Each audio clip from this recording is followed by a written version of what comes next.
अस्सलाम वालेकुम नाजरीन, आप देख रहे हैं INN चैनल। मैं हूं शेख अहमद अली। आज की खास बात में हम देखेंगे कई अहम कौमी और बैनुल अक़वामी खबरें। बेंगलुरु में अपोजिशन पार्टियों की 2 रोज़ा मीटिंग ख़त्म हो गई है और उसके बाद मुनक़िदा प्रेस कॉन्फ्रेंस में वाज़ेह हो गया है कि आम इंतखाबात 2024 इंडिया बमुकाबला NDA होगा। दरअसल 26 अपोजिशन पार्टियों ने मुत्तहिद होकर मरकज़ की मोदी हुकूमत को उखाड़ फेंकने का आज़म जाहिर किया और अपोजिशन इत्तेहाद को इंडिया यानी Indian national developmental inclusive alliance का नाम दिया। इस ताल्लुक से प्रेस कॉन्फ्रेंस से खिताब करते हुए मगरबी बंगाल की वज़ीर आला ममता बनर्जी ने कहा कि 2024 का आम इंतखाब इंडिया और NDA के दरमियान होगा। क्या कोई इंडिया को चैलेंज कर सकता है? उन्होंने मजीद कहा कि हमें मिलकर इंडिया को और इंडिया के लोगों को बचाना है। बीजेपी मुल्क को बेचने की कोशिश कर रही है। हम इंडिया को बचाएंगे और बनाएंगे और इंडिया जीतेगा। प्रेस कॉन्फ्रेंस में कांग्रेस सदर मल्लिकार्जुन खड़गे ने अपोजिशन पार्टियों की हुई मीटिंग और आइंदा के लाहे अमल का तस्करा किया। उन्होंने कहा कि हम एक कोऑर्डिनेशन कमेटी बना रहे हैं जो क़यादत के मामला तय करेगी। मुंबई के इजलास में कोऑर्डिनेशन कमेटी के अरकान के नाम तय हो जाएंगे।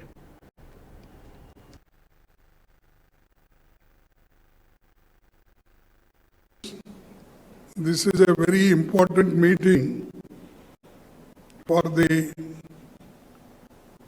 purpose to save the democracy and constitution, and in the interest of people of this country, we have come together, discussed various points, and with one voice, people supported the resolution that will be circulated to you after the meeting, and the details are there. Our alliance will be called, the all people have agreed to have one name for the alliance. Earlier, we worked with UPA. Now, with all 26 parties, a new name is given, that is Indian National Developmental Inclusive Alliance. That is INDIL. And this is Indian National Developmental Inclusive Alliance. This is a very important. Indian National Developmental Inclusive Alliance मतलब India. लड़ाई NDA और India के बीच में है, नरेंद्र मोदी जी और India के बीच में है, उनकी विचारधारा और इंडिया के बीच में है। आप जानते हो, जब भी कोई हिंदुस्तान के सामने खड़ा होता है, इंडिया के सामने खड़ा होता है, तो जीत किसकी होती है कहने की जरूरत भी नहीं है। मैंने कहा दूसरी मीटिंग है, इसके बाद हमारी मीटिंग महाराष्ट्र में होगी और हमने निर्णय लिया है, सब ने निर्णय लिया है कि अब हम एक एक्शन प्लान तैयार करेंगे जहां हम एक साथ मिलकर देश में हमारी विचारधारा के बारे में और जो हम देश के लिए करने जा रहे हैं उसके बारे में बोलेंगे। लड़ाई बीजेपी की विचारधारा, उनकी सोच के खिलाफ है। वो देश पर आक्रमण कर रहे हैं, बेरोजगारी फैल रही है, देश का पूरा धन चुने हुए लोगों के हाथ में जा रहा है। और इसलिए जब हम डिस्कशन कर रहे थे, हमने अपने आप से सवाल पूछा, लड़ाई किसके बीच में है? ये लड़ाई ऑपोजिशन और बीजेपी के बीच में लड़ाई नहीं है, देश की आवाज को दबाया और कुचला जा रहा है। ये देश की आवाज के लिए लड़ाई है और इसीलिए ये नाम चुना गया। From today, it's a real challenge. We already started. हमारा जो अलायंस मीन्स जो 26 पार्टी का मीटिंग हुआ, इसमें तैयार हुआ। पहले आप यूपीए के नाम सुना, एनडीए तो अभी भी है लेकिन एग्जिस्टेंस नहीं है।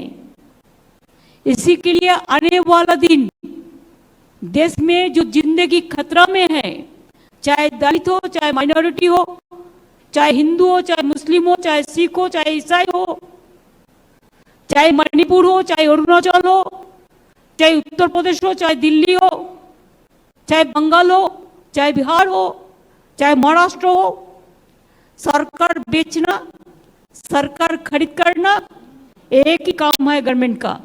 इसी के लिए हम लोगों ने आज सब मिलके एक रियल चैलेंज लिया है। डिटेल्स खड़गे जी ने आपको फुल फ्लेजेड नाम बताया, लेकिन इसका शॉर्ट फॉर्म में होता है India. Let us challenge India. NDA, can you challenge India? Bhajpa, can you challenge India? The other people, can you challenge India? We love our motherland. We are the patriotic people of this country.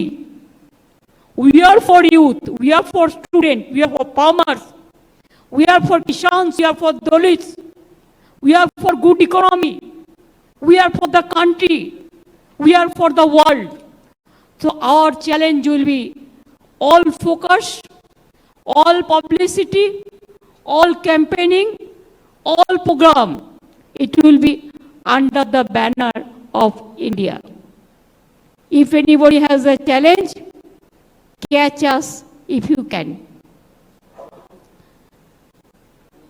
Save India from disaster. Save India from atrocious terror. Save atrocious terrible from Manipur. Save the people of India. Save India, इसको हम भारत बोलते हैं हिंदी में और English में India है। India को बचाना है, देश को बचाना है। भाजपा तो देश बेचने का सौदागिरी कर रहा है। व्यापारी दुखी है, इंडस्ट्रियलिस्ट दुखी है, गृहिणी दुखी है, ऐसा कौन सा व्यक्ति है जो दुखी नहीं है? तो आज ये 26 पार्टियां, हम सब लोग अपने लिए एकत्रित नहीं हुए।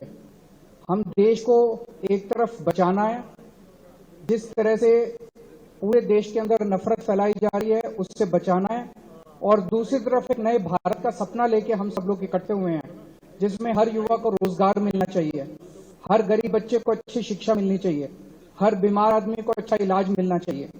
ये सपना लेके हम सब लोग इकट्ठे हुए हैं, जहाँ पे ऐसा भारत होगा जहाँ सब सुख शांति होगी, प्यार मोहब्बत होगी और देश तरक्की करेगा, ना कि देश के संसाधन जो है कुछ लोगों के लिए, चंद लोगों के लिए लुटाए जाएंगे।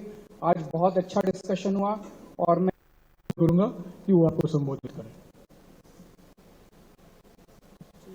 मंच पे उपस्थित सभी मान्यवर और मेरे पत्रकार भाई और बहनों, दूसरी कामयाब मीटिंग हुई है हमारी और आपने देखा होगा तानाशाही के खिलाफ जनता इकट्ठा हो रही है।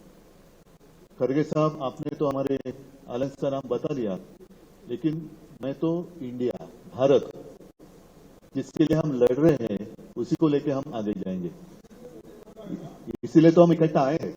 और आप देखते होंगे पहले सवाल कई लोगों ने मुझे पूछा कि अलग अलग विचारधारा के लोग हैं, राजनीति में विचारधारा तो अलग होनी चाहिए, इसी को तो प्रजातंत्र मानते हैं। लेकिन इसके बावजूद हम एक आए हैं क्योंकि आप सिर्फ हमारी पार्टी के नहीं है। कुछ लोगों को ऐसे लग रहा है कि परिवार के लिए लड़ाई लड़ रहे हैं, हाँ, देश हमारा परिवार है और इस परिवार के लिए हम लड़ रहे हैं। देश ही हमारा परिवार है, तो इस परिवार को हमें बचाना है। और लड़ाई हमारी एक पार्टी के खिलाफ या एक व्यक्ति के खिलाफ नहीं है, लड़ाई हमारी नीति के खिलाफ है, तानाशाही के खिलाफ है। और जैसे एक जमाने में आजादी की लड़ाई हुई थी, तो अब आजादी खतरे में आई है। तो इस आजादी के लिए हम सब इकट्ठा आए हैं और पक्का भरोसा है कि हम कामयाब रहेंगे, हो जाएंगे। और देश की जनता के मन में एक डर है कि अब क्या होगा, तो हम इतना उनको एक एहसास दिलाना चाहते हैं, कि विश्वास दिलाना चाहते हैं, डरो मत, हम है। जैसे वो पिक्चर आया था मैं हूं ना, वैसे हम है ना, आप क्यों डरते हो, चिंता मत करो। एक व्यक्ति या एक पार्टी मतलब देश नहीं हो सकता, पूरे देश की जनता मतलब देश है। और देश की जनता इंडिया और भारत बनकर सामने आएगी। अपने देश को हम सुरक्षित रखेंगे। और 2 मीटिंग हुई है, आज की मीटिंग काफी कामयाब रही। मैं खड़गे साहब, आपको, शिव कुमार जी, सबको बेंगलुरु में अपोजिशन की 2 दिन की मीटिंग मंगल की शाम 4 बजे खत्म हुई। उधर दिल्ली के अशोका होटल में नेशनल डेमोक्रेटिक अलायंस यानी एनडीए में शामिल 38 पार्टियों की मीटिंग शुरू हुई।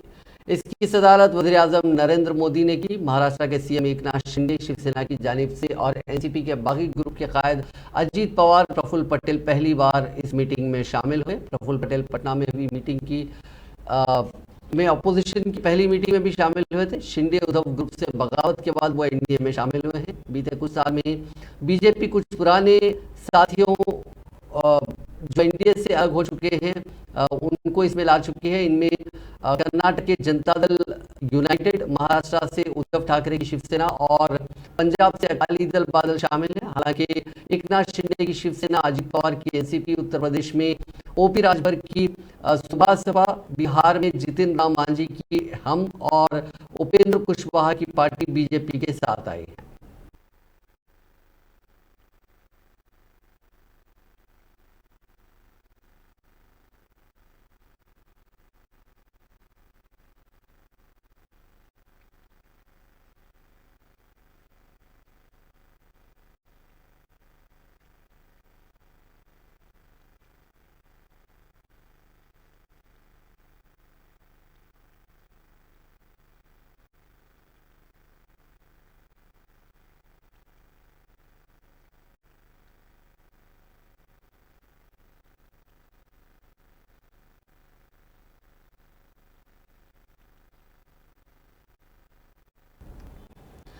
वज़ीर-ए-आज़म नरेंद्र मोदी ने मंगल को पोर्ट ब्लेयर में वीर सावरकर बैनुल-अक़वामी हवाई अड्डे की नई टर्मिनल इमारत की तख्ती की नकाब कुशाई की। मोदी ने वीडियो कॉन्फ्रेंसिंग के जरिए नई टर्मिनल इमारत की नकाब कुशाई की। वज़ीर-ए-आज़म के दफ्तर के मुताबिक नई टर्मिनल इमारत तकरीबन 710 करोड़ रुपए की लागत से तामीर की गई, जो मरकज़ के ज़ेर इंतज़ाम इलाके अंडमान एंड निकोबार के लिए राब्ते की सहूलियात को बेहतर बनाने में अहम किरदार अदा करेगी।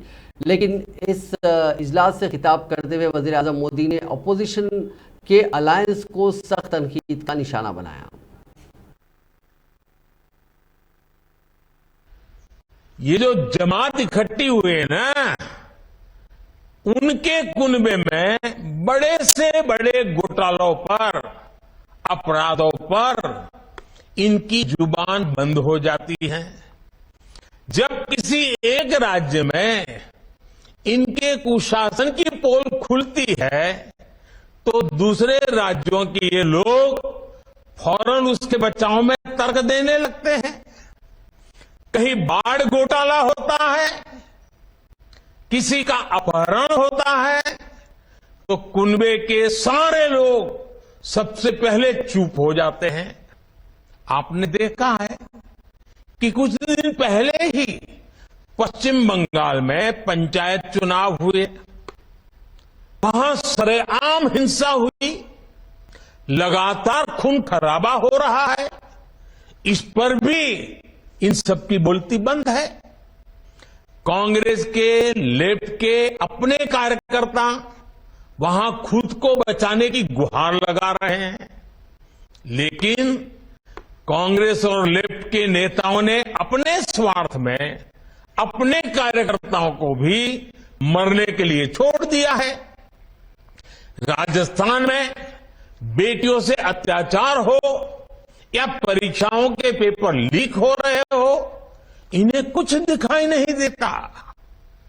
परिवर्तन की बातें करके जनता से विश्वासघात करने वाले जब करोड़ों का शराब घोटाला करते हैं तो ये कुनबा फिर उन्हें कवर देने लग जाता है। इनका कट्टर भ्रष्टाचार उन्हें तब दिखाई देना बंद हो जाता है जब देश की कोई एजेंसी इन पर कार्रवाई करती है तो उनका टैप रिकॉर्डर शुरू हो जाता है, कुछ हुआ ही नहीं, सब साजिश है, हमें फंसाया जा रहा है। आप तमिलनाडु में देखिए, भ्रष्टाचार के घोटाले के अनेक मामले सामने आ रहे हैं, लेकिन इनके कुनबे के सारे दलों ने पहले ही सबको क्लीन चिट दे दी है। इसलिए मरकजी वजीर दाखिला और कोऑपरेटिव के वजीर अमित शाह ने आज सहारा रिफंड पोर्टल का आगाज किया। इस पोर्टल के जरिए सहारा में फंसे सरमायाकारों को उनकी रकम वापस मिल जाएगी। सहारा इंडिया में मुल्क भर के लाखों सरमायाकारों के करोड़ों रुपए फंसे हुए हैं। इस पोर्टल के आगाज के साथ ही सरमायाकार उम्मीद हैं कि अब उनकी सरमायाकारी की गई रकम वापस आ जाएगी। सहारा रिफंड पोर्टल की इफ्तिताई तकरीब में अमित शाह ने कहा कि जिन लोगों के पैसे सहारा की कोऑपरेटिव सोसाइटियों में कई सालों से पड़े थे, उनको वापस करने का अमल शुरू कर दिया गया है। कमाई आपको चौनी भी नहीं होने वाली है, मगर ये सेवा का काम है, आप तत्परता से करिए। मैं स्टॉक होल्डिंग का भी धन्यवाद करना चाहूंगा कि इन्होंने बड़े मन से इसमें हमारा सहयोग किया है और रेड्डी साहब ने भी 3 से 4 बार मीटिंग कर इसको गति दी है। मेरा मीटिंग करना तो स्वाभाविक है, मगर सुप्रीम कोर्ट के निवृत्त न्यायमूर्ति जब आपकी परेशानी को समझकर इसके लिए परिश्रम करें, वो हमारे लिए बहुत सकारात्मक संदेश है। मित्रों, लगभग 1,07,00,000 निवेशकों को ये पोर्टल के अंदर पंजीकरण करने का अधिकार है, जिनकी पूरी राशि लौटाई जाएगी। और कुल मिलाकर 4 करोड़ निवेशक हैं जिनको 10,000 रुपये तक की राशि प्रथम दृष्टि से उनको वापस दी जाएगी। और ये मैंने कहा है शुरुआत है, अगर ये सफलता से होता है और सफलता से होगा उसका मुझे पूरा विश्वास है, क्योंकि पूरी प्रणाली को मैं समझा हूं, इसमें कहीं पर भी कोई गड़बड़ की गुंजाइश नहीं छोड़ गई है और कहीं पर भी जो अडानी ग्रुप से मुताल्लिक हिंडनबर्ग की रिपोर्ट सामने आए कई महीने गुजर गए, लेकिन अभी तक अडानी ग्रुप उसके असर से बाहर नहीं निकल पाया। इस मामले में कई बार गौतम अडानी बयान दे चुके हैं और एक बार फिर उन्होंने हिंडनबर्ग को तनकीद का निशाना बनाया। अडानी ग्रुप के एजीएम यानी सालाना मीटिंग में हिंडनबर्ग रिसर्च को तनकीद का निशाना बनाते हुए गौतम अडानी ने कहा कि ये रिपोर्ट टारगेटेड थी और इसमें गलत जानकारियों को बुनियाद बनाकर ग्रुप को बदनाम करने की कोशिश की गई थी। गौतम अडानी ने मीटिंग में कहा कि हिंडनबर्ग रिसर्च की रिपोर्ट में बेशतर इल्जाम जो लगाए गए हैं वो 2004 से 2015 के दरमियान के हैं। उन सभी का निपटारा उस वक्त के अफसरान के जरिए कर दिया गया था। ये रिपोर्ट अडानी ग्रुप को नुकसान पहुंचाने के मकसद से एक मंसूबाबंद और गलत नीयत से की गई कोशिश थी। उन्होंने एजीएम से खिताब करते हुए कहा कि इस रिपोर्ट ने न सिर्फ अडानी ग्रुप को नुकसान पहुंचाया बल्कि हिंदुस्तानी शेयर बाजार को भी नुकसान पहुंचाने की कोशिश की। Publish a report to short our stocks, just as we are planning to launch the largest follow-on public offering in India's history. The report was a combination of a targeted misinformation and discredited allegations, the majority of them dating from 2004 to 2015. खातून पहलवानों के साथ जिनसी इस्तेसाल के इल्जाम का सामना कर रहे BJP रुकने पार्लियामेंट बृज भूषण सिंह को आज दिल्ली की एक अदालत ने अबूरी जमानत दे दी है। दिल्ली के राउज एवेन्यू कोर्ट के जरिए समन जारी किए जाने के बाद मंगल के रोज बृज भूषण की पेशवी और समाज शुरू होने के कुछ ही देर बाद अबूरी जमानत पर फैसला आ गया। अदालत ने इस मामले में बृज भूषण और शरीक मुलजिम विनोद तोमर को 2 दिन के लिए राहत दी है। इस मामले में अगली समाअत 2 दिन बाद ही तय की गई है। राउज एवेन्यू कोर्ट ने यह जमानत 25,000 रुपए के जाती मचल के पर दी है। अब अदालत 20 जुलाई की दोपहर 12:30 बजे इस मामले पर समाअत करेगा, जहां मुस्तकिल जमानत पर समाअत हो सकती है। मंगल के रोज बृजभूषण की पेशी से पहले अदालत में सख्त सिक्योरिटी का इंतजाम किया गया था। बृजभूषण की तरफ से वकील AP सिंह और राजीव मोहन ने दलीलें पेश की, जबकि दिल्ली पुलिस की तरफ से अतुल श्रीवास्तव ने अपनी बात रखी। पाकिस्तानी शहरी सीमा हैदर को एंटी टेररिज्म स्क्वाड ने नोएडा में सेफ हाउस में शिफ्ट कर दिया है। सीमा के साथ उसका एक बेटा और उसका आशिक सचिन भी है। सीमा जासूस है या माशूका, 15 दिन बाद इस सवाल का जवाब नहीं मिल पा रहा है। पीर के रोज उत्तर प्रदेश ATS ने सीमा से 8 घंटे तक पूछताछ की। उसके चाचा और भाई के पाकिस्तानी आर्मी में होने पर सवाल किए। इसके बाद देर रात सीमा को वापस घर छोड़ दिया गया। सीमा सचिन और उसके वालिद को मंगल की सुबह फिर ATS पूछताछ के लिए ले आई, फिर सेफ हाउस में भेज दिया गया। मुंबई पुलिस को सीमा को पाकिस्तान भेजने और 26/11 जैसे हमले की धमकी मिलने के बाद उनके घर की सिक्योरिटी बढ़ा दी गई है। मंगल को दोनों से 11 घंटे से ज़्यादा पूछताछ की गई। ATS के अफसर सीमा का पॉलीग्राफ टेस्ट कराने पर भी गौर कर रहे हैं। यूपी ATS ने सीमा हैदर के सभी सोशल मीडिया अकाउंट को खंगाला है, जिसमें ज़्यादातर दिल्ली NCR के लोग जुड़े मिले। सीमा के सोशल मीडिया अकाउंट से हिंदुस्तानी फौज के कुछ जवानों को भी फ्रेंड रिक्वेस्ट भेजी गई थी। ATS जराये ने बताया कि सीमा अपने कई बयानों से पलटी है। पूछताछ के दौरान वो लगातार रोती रही। सीमा और सचिन ने ATS को पूछताछ में बताया कि उनके नाम से किसी ने सोशल मीडिया पर फर्जी अकाउंट बनाया है। पाकिस्तान आर्मी में भाई के होने पर किए गए सवाल पर सीमा चुप्पी साधे रही। सीमा ATS को कई सवालों पर गुमराह भी करती रही। सीमा ने अपने 4 बच्चों के साथ भारत में एंट्री कैसे की, इसे लेकर इंटेलिजेंस ब्यूरो ने SSB से रिपोर्ट मांग ली है। सीमा बिहार के सीतामढ़ी बॉर्डर को क्रॉस करके नेपाल से हिंदुस्तान आई थी। इस बॉर्डर की सिक्योरिटी में SSB तैनात थे। IB ने पूछा कि जब सीमा और उसके 4 बच्चों के पास टूरिस्ट वीजा नेपाल का था तो वो बॉर्डर क्रॉस करके भारत में कैसे घुस गए, कहाँ गड़बड़ी हुई है, ये चूक है या कोई साजिश। IB की एक टीम इस पूरे केस की छानबीन करने के लिए नेपाल भी जा रही है। ये टीम सीमा और सचिन के अब तक के दिए गए बयानों को एक एक करके वेरीफाई करेगी। IB को शक है कि सीमा को 4 बच्चों समेत नेपाल बॉर्डर पार कराने वाली कहानी में पर्दे के पीछे कोई और भी शख्स है। वो शख्स असरदार हो सकता है जिसने सरहद के जरिए हिंदुस्तान में एंट्री करवाई। नोएडा पुलिस के एक ओहदेदार ने नाम ना छापने की शर्त पर बताया कि 1 से 2 दिन में ही ministry of external affairs Noida police के लेटर के बाद पाकिस्तानी एम्बेसी से राब्ता कर सकती है। इसके बाद सीमा हैदर को पाकिस्तान भेजा जा सकता है। सुप्रीम कोर्ट ने मानहानि केस यानी डिफेमेशन केस में राहुल गांधी की अर्जेंट हियरिंग की अपील मंजूर कर ली है। इस मामले में अदालत 21 जुलाई को सुनवाई करेगी। गुजरात हाईकोर्ट ने इस मामले में 7 जुलाई को फैसला सुनाया था और राहुल गांधी की 2 साल की सजा को बरकरार रखा था। राहुल गांधी की जानिब से सीनियर एडवोकेट अभिषेक मनु सिंघवी ने अर्जेंट हियरिंग की अपील की। डिफेमेशन केस में 23 मार्च 2023 को सूरत की सेशंस कोर्ट ने राहुल गांधी को 2 साल की सजा सुनाई थी। इस फैसले के बाद राहुल गांधी की पार्लियामेंट की रुकनीयत चली गई थी। दिल्ली में मंगल के रोज यमुना का लेवल और घट गया। दोपहर 3 बजे वाटर लेवल 205.46 मीटर रिकॉर्ड किया गया। उधर दिल्ली के वज़ीर आला अरविंद केजरीवाल ने लोगों से अपील की है कि वो अभी रिलीफ कैंप में है, क्योंकि यमुना के लेवल में लगातार बदलाव हो रहा है। महकमे मौसमियात ने दिल्ली में अगले 4 से 5 दिनों तक गरज के साथ हल्की से मध्यम बारिश होने का इंतबाह जारी किया है। राजस्थान में बढ़ रहे रेप के वाकयात के खिलाफ अखिल भारतीय विद्यार्थी परिषद ने राजस्थान यूनिवर्सिटी में मुजाहरा किया। इस दौरान पुलिस और ABVP वर्कर्स में झड़प हो गई। पुलिस ने मुजाहरा कर रहे वर्कर्स को लाठियों से पीट दिया। वर्कर्स ने पथराव किया। ये वाकया दिन के करीब 3 बजे राजस्थान यूनिवर्सिटी के गेट पर पेश आया।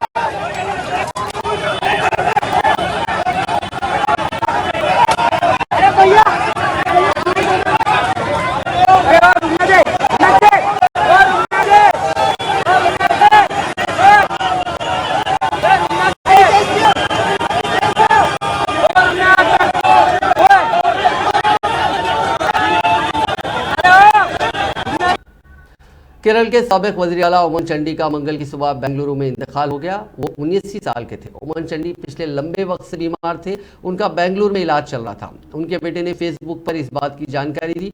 उन्होंने कहा कि अप्पा नहीं रहे। वहीं केरल कांग्रेस के सदर के सुधाकर ने ट्विटर पर इसकी जानकारी शेयर की। बेंगलुरु में अपोजिशन पार्टीज की मीटिंग से पहले सोनिया गांधी, राहुल गांधी, मल्लिकार्जुन खड़गे समेत कई कांग्रेस कायदीन उनके आखिरी दीदार करने और खानदान से मिलने पहुंचे। कांग्रेस सदर मल्लिकार्जुन खड़गे ने ओमन चांडी की खिदमत को खिराज अकीदत पेश किया। महेंद्र सिंह धोनी के गैराज का एक वीडियो सामने आया है। इसमें उनका बाइक और कार का कलेक्शन देखा जा सकता है। इसे साबिक तेज गेंदबाज वेंकटेश प्रसाद ने ट्वीट किया। दरअसल वेंकटेश और सुनील जोशी इन दिनों रांची में हैं। वेंकटेश ने लिखा कि मैंने एक शख्स में जबरदस्त जुनून देखा। क्या कलेक्शन और क्या आदमी है धोनी। ये उनके रांची वाले घर में बाइक्स और कार के कलेक्शन की एक झलक है। इस शख्स और इसके जुनून में काफी अलग बात है। वीडियो में वेंकटेश से पूछा जाता है कि रांची आकर कैसा लग रहा, तो वो कहते हैं कि अमेजिंग। इन धोनी के इस कलेक्शन को देखकर ट्विटर यूजर्स ने काफी अच्छा रद्द-ए-अमल दिया है।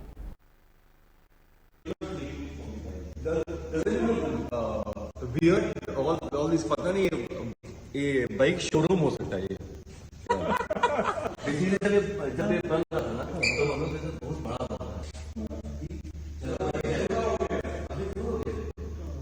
Yeah, it's full. It's full. साक्षी बोलते थे Mahi, why? नहीं बन रहा है। Why? Because you took everything, so I needed to have something of my own. So this is the only thing you allowed. That also you wanted after the badminton court. I said no, it will be before the badminton court. Which one? There's a badminton court on that. Oh, okay. Oh God. No, this is crazy. There's no. Someone. Tamil Nadu में एक खातून ने चलती बस के सामने आकर खुदकुशी कर ली ताकि उसके बेटे की कॉलेज की फीस का इंतजाम हो सके। खातून कलेक्टर ऑफिस में सफाई कर्मी है। पुलिस के मुताबिक खातून को किसी ने बताया कि अगर हादसे में उसकी मौत हो जाती है तो खानदान को मुआवजे के तौर पर 45,000 रुपये मिलेंगे। खातून इस बहकावे में आ गई। ये वाक़या तमिलनाडु के सेलम जिले में 28 जून की सुबह पेश आया। इसका सीसीटीवी फुटेज अब सामने आया है और सोशल मीडिया पर वायरल हो रहा है। इस खातून का नाम पप्ती बताया गया। इनकी उम्र 46 साल थी। हाल ही में उनके शौहर का इंतकाल हुआ था। खातून के 2 बच्चे, एक लड़का और एक लड़की हैं। बेटी की कॉलेज की पढ़ाई पूरी हो गई है। बेटा प्राइवेट कॉलेज में ग्रेजुएशन कर रहा है। पुलिस ने बताया कि इस वाकये की शुरुआती जानकारी में पता चला कि सेलम की 2 अग्राहम स्ट्रीट पर तेज रफ्तार बस की टक्कर से खातून की मौत हो गई। जब हमने सीसीटीवी फुटेज देखा तो पता चला कि यह हादसा नहीं बल्कि खुदकुशी है।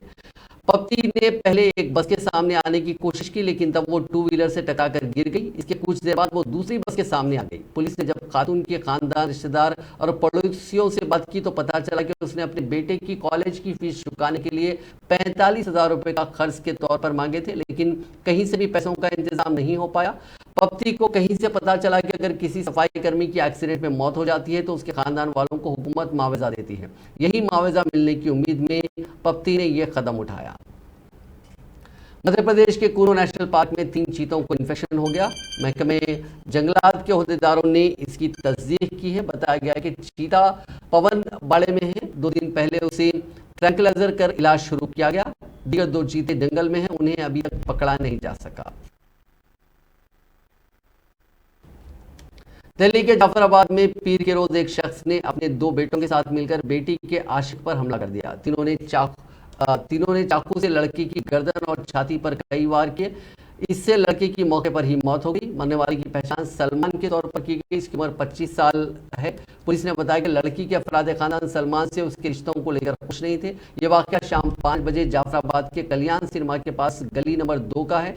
सलमान 2 दोस्तों के साथ बाइक से गुजर रहा था, तभी लड़की के वालिद और 2 भाइयों ने, जिनमें एक नाबालिग है, उन्होंने सलमान को रोककर उसके साथ मारपीट की। सलमान बाइक से नीचे गिर गया और तीनों ने सलमान की गर्दन और छाती पर चाकू से कई वार किए। इससे सलमान की मौके पर ही मौत हो गई। वारदात के बाद मौके के वीडियो भी सामने आए हैं, जिसमें सलमान की लाश सड़क के किनारे पड़ी दिख रही है। नाज़रीन, आज की खास बात में बस इतना ही। आपसे कल मुलाकात होगी नई खबरों के साथ। आप देखते रहिए INN चैनल।